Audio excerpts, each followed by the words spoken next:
Storms are interesting to watch, but frightening to experience. I think everyone has at least one story from a storm.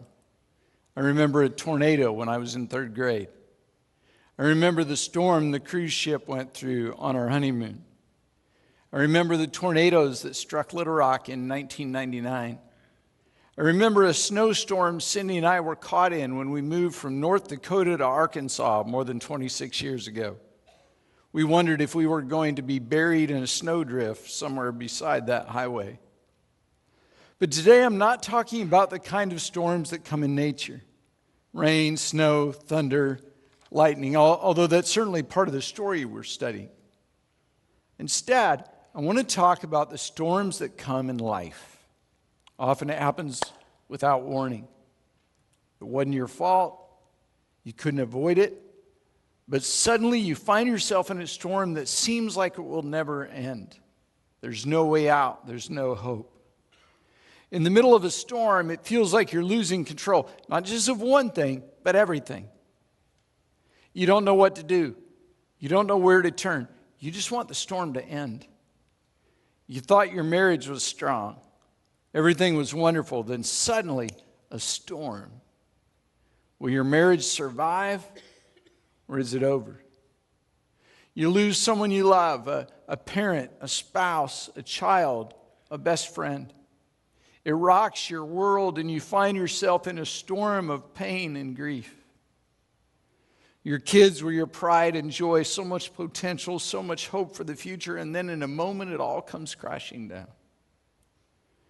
Your finances take a sudden turn for the worse. You lose your job, you lose your best client, and there it is, a storm. You were in good health. Now you're not sure if you'll ever be well again. You sit on the edge of your bed and you wonder, will I ever survive this storm? You had your life mapped out. You got in your dream college, but you lost your scholarship after the first semester. We all experience storms. Why is it that some people come through storms stronger while other people are destroyed? What makes the difference? How do you survive a storm? Noah survived the most immense storm in history. We can learn storm surviving principles by studying his example. We pick up the story in Genesis chapter 6, verse 11. Now the earth was corrupt in God's sight and full of violence. God saw how corrupt the earth had become, for all the people on earth had corrupted their ways.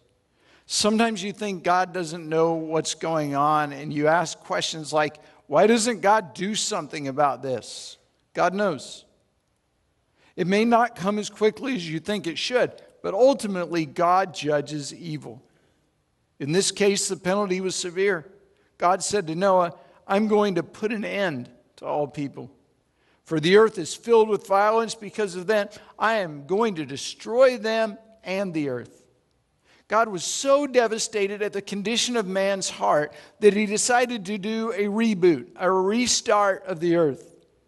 Noah was about to find himself in a big storm. But God had a plan for Noah's salvation. God told Noah, make yourself an ark of cypress wood. Make rooms in it, coat it with pitch inside and out. This is how you were to build it. The ark is to be 450 feet long, 75 feet wide, 45 feet high. Make a roof for it. Finish the ark to within 18 inches of the top. Now, I'm not sure why Noah was supposed to leave an 18-inch gap. I'm guessing that was for the crown molding. Put a door in the side of the ark and make lower, middle, and upper decks.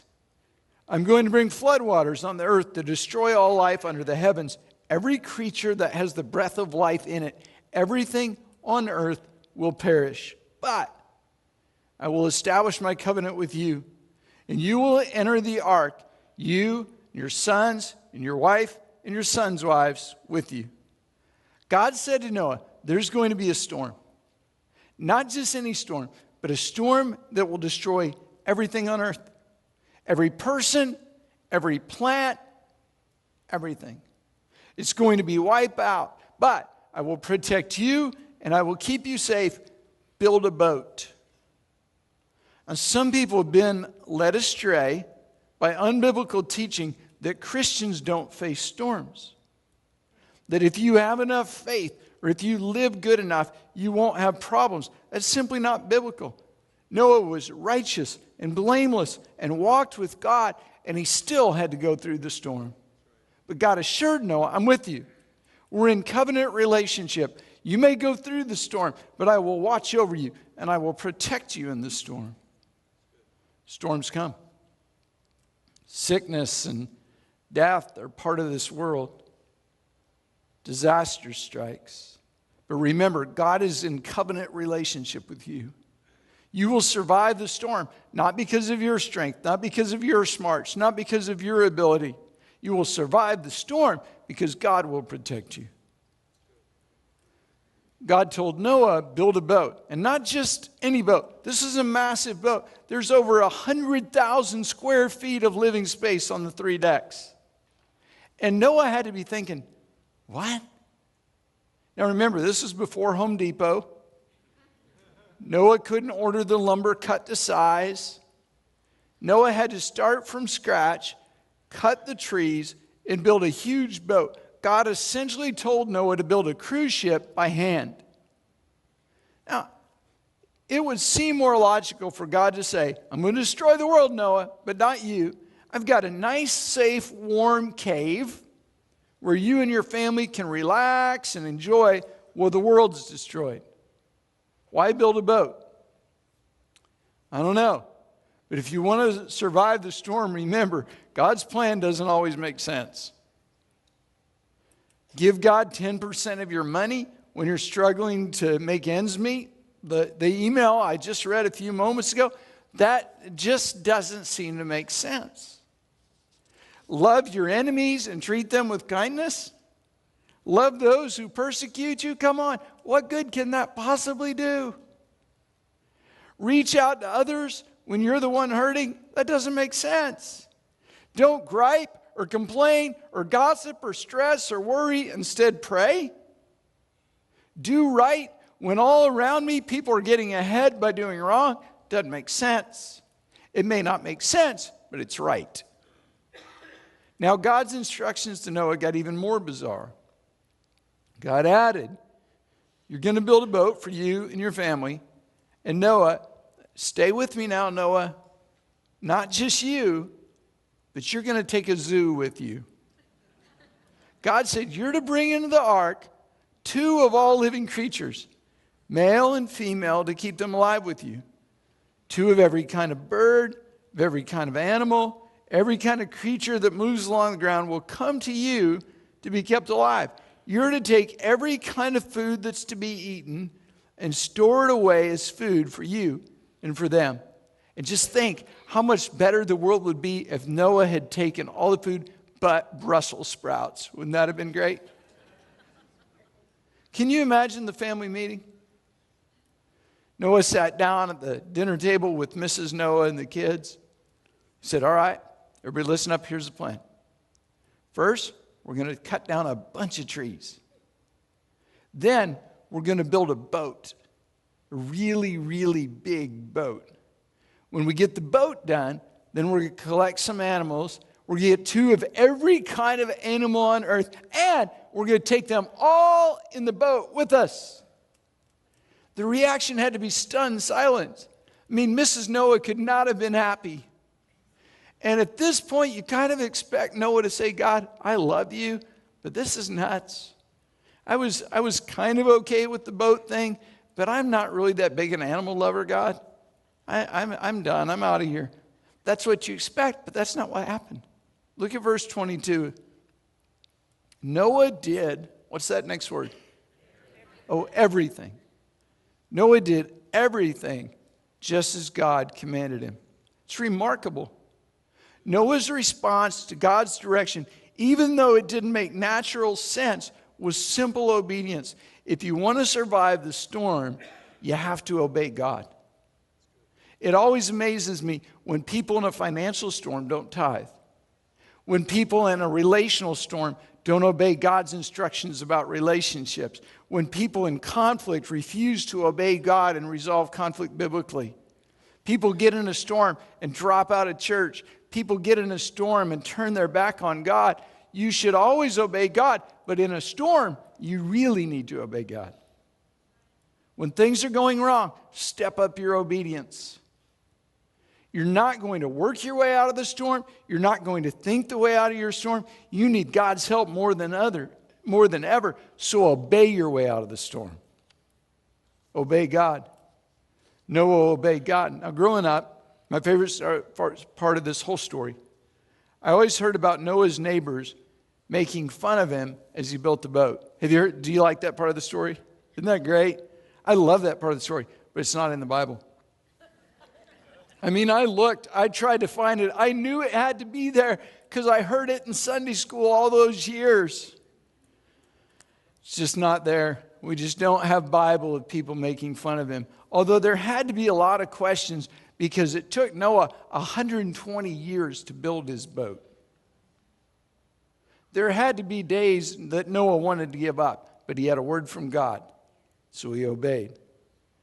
The Lord then said to Noah, chapter 7, "Go into the ark, you and your whole family, because I found you righteous in this generation.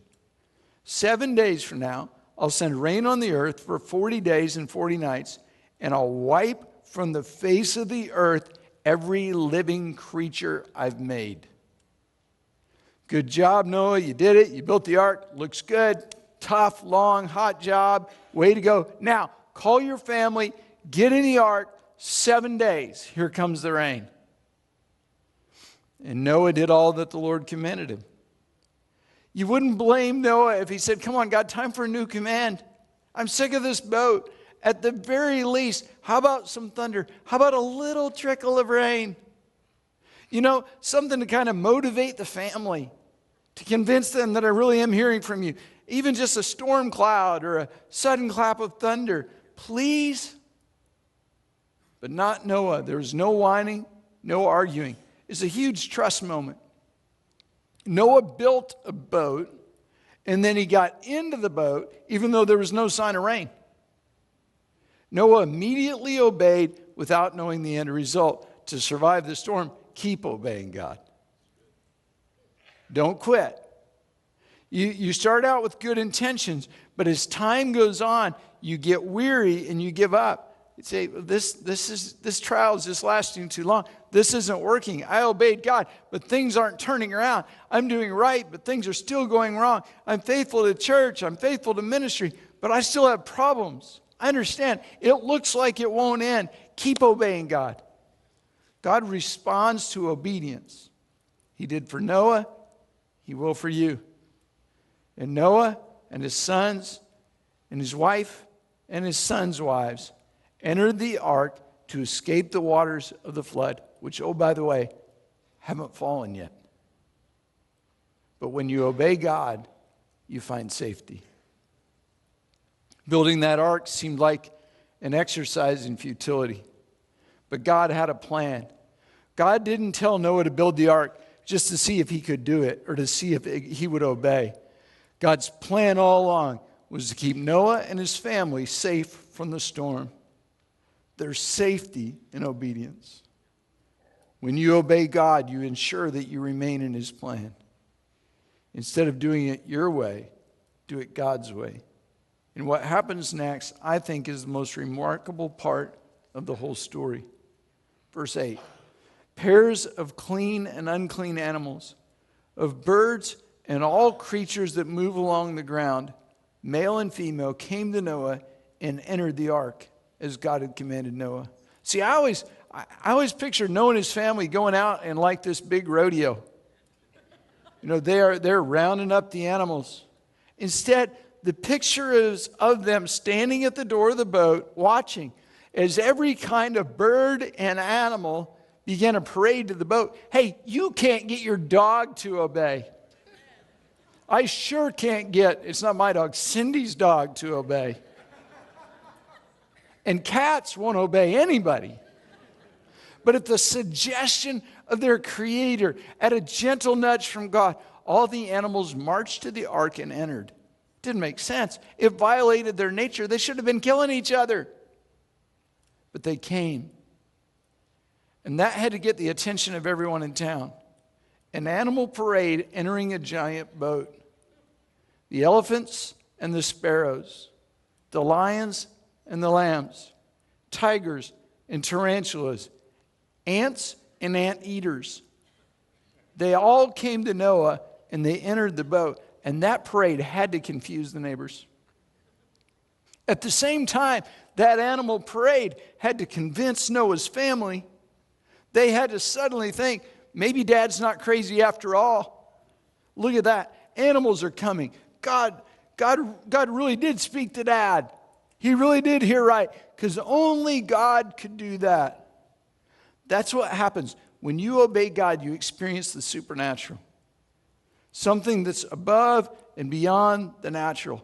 See, doing it your own way is natural. God, I'm not going to obey you. I think my plan for my finances is better. I think my plan for my marriage, my plan for my children, my plan for my relationships, my plan for my business is better. God, I'm just going to do this on my own.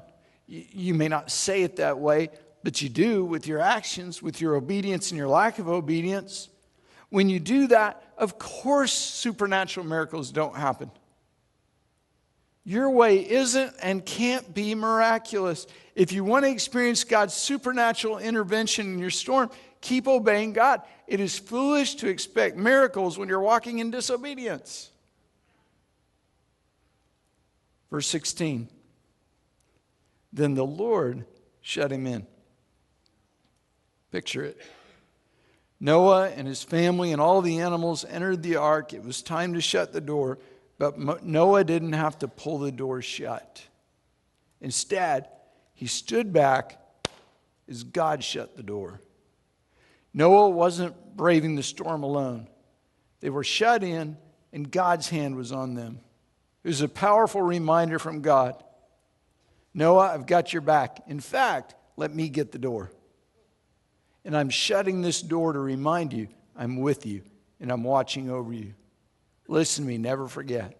When you're in the storm, you're not alone. God's watching you. He knows right where you are, and He knows right what you're going through. God's hand of protection is with you. Verse 17, for 40 days, the flood kept coming on the earth. As the waters increased, they lifted the ark high above the earth. The waters rose, increased greatly on the earth, and the ark floated on the surface of the water. The same flood waters that destroyed everything else lifted Noah. The ark floated above the devastation and the destruction of the storm. Noah was in the storm, but the flood waters were all around him. Even though he was in the storm, he was above the storm. I know you're in a storm. But although the storm may surround you, it can't overwhelm you, it can't destroy you, because God is with you. With His power, you can and will rise above the storm. Noah didn't avoid the storm. He rose above it. Verse 19, the waters rose greatly on the earth, and all the high mountains under the entire heavens were covered. The waters rose and covered the mountains to a depth of more than 20 feet. This is an immense flood. This is over everything. This is even over Mount Everest. Every living thing that moved on the earth perished. Birds, livestock, wild animals, all the creatures that swam over the earth, and all mankind. Everything on dry land that had the breath of life in its nostrils died. Every living thing on the face of the earth was wiped out. Men and animals and the creatures that move along the ground and the birds of the air were wiped from the earth.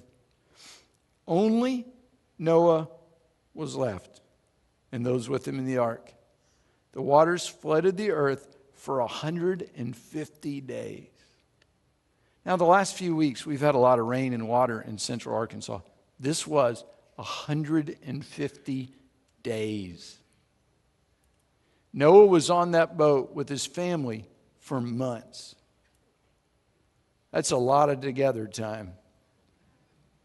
Not only that, Noah was on the boat with animals, a lot of animals. He had to care for and feed and smell the animals. For the first few days, that might have been a neat experience, but I think it got old quick. I've got a question. What do you feed anteaters? Because if they're anteaters, don't they eat ants? I'm assuming he had them on separate decks because there's just two ants. It had to get old. And Noah had to wonder, God, where are you? God, have you forgotten me? I'm trapped in this boat. I'm floating with a bunch of animals. And even worse, God, I'm trapped in here with my family. The animals I can tolerate, but my daughter-in-law is driving me crazy. Now look at verse 8. Awesome verse. God remembered Noah. Sometimes you wonder, how can this happen? How do I deserve this? Does God even know I'm here? Maybe you felt forgotten by God. Seems hopeless and endless. You may have been in your boat for what seems like eternity, but listen to me, God still has a plan for you. God has not forgotten you. He knows right where you're at. God remembered Noah and the wild animals and the livestock with him in the ark. He sent a wind over the earth, and the waters receded. Now the springs of the deep and the floodgates of the heaven had been closed, and the rain stopped falling from the sky. Seemed like the storm would never stop, but one day the rain stopped. And the clouds began to dissipate, the sky turned blue, and the sun came out. Can you imagine that moment for Noah? After weeks without seeing the sun, nothing but rain, cooped up in an ark, finally the sun appeared. There will come a point where your storm's lasting longer than you think it should. But I have a word from God for you. This storm won't last forever. Boy, if you're in the middle of a storm right now, that ought to make you shout. This storm won't last forever. One day, the skies will clear, and the storm will be over. With God's help, you can make it through the storm. The water receded steadily from the earth. At the end of the 150 days, the water had gone down, and on the 17th day of the 7th month, the ark came to rest on the mountains of Ararat. Noah and his ark landed on top of the mountain, secure, safe, protected from the storm.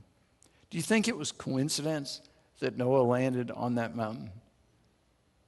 Now, God knew right where Noah was. And watch this. The storm wasn't in control of the boat. God was.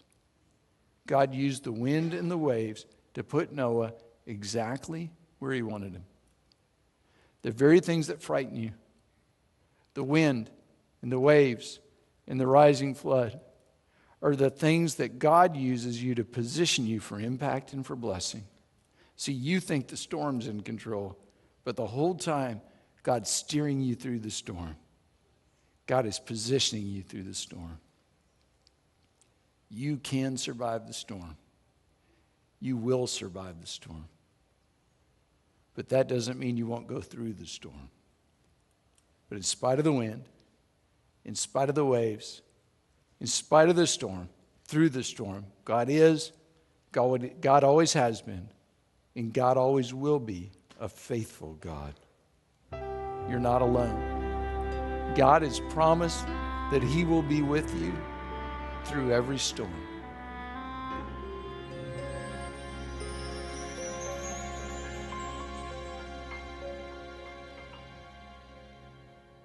Impossible to go through life without some hurt, some pain.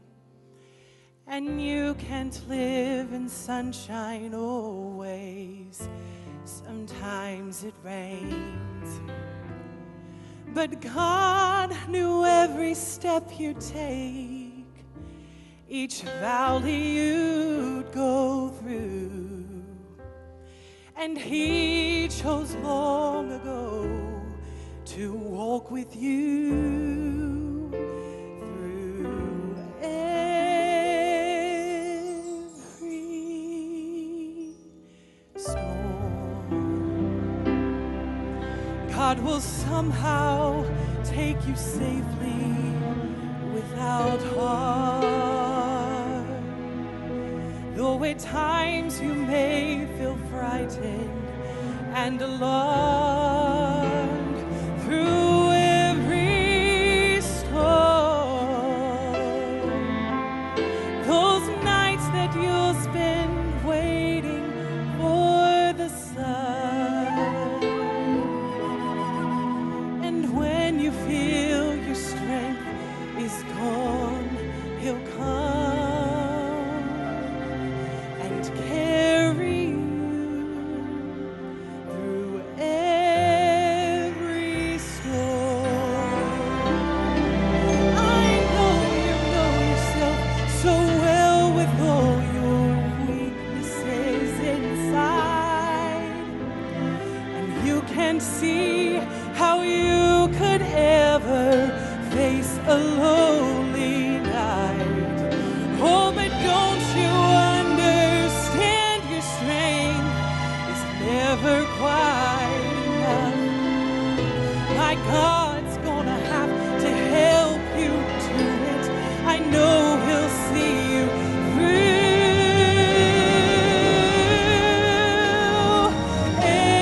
every storm. God will prove Himself time and time again. When your efforts aren't enough, He'll take over then. Through every storm, those nights that you'll spend waiting for the sun, and when you feel your strength is gone, He'll come and carry you through every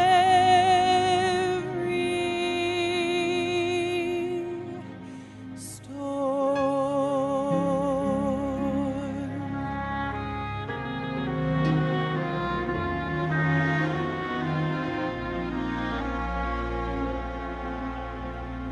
And when you feel your strength is gone, He'll come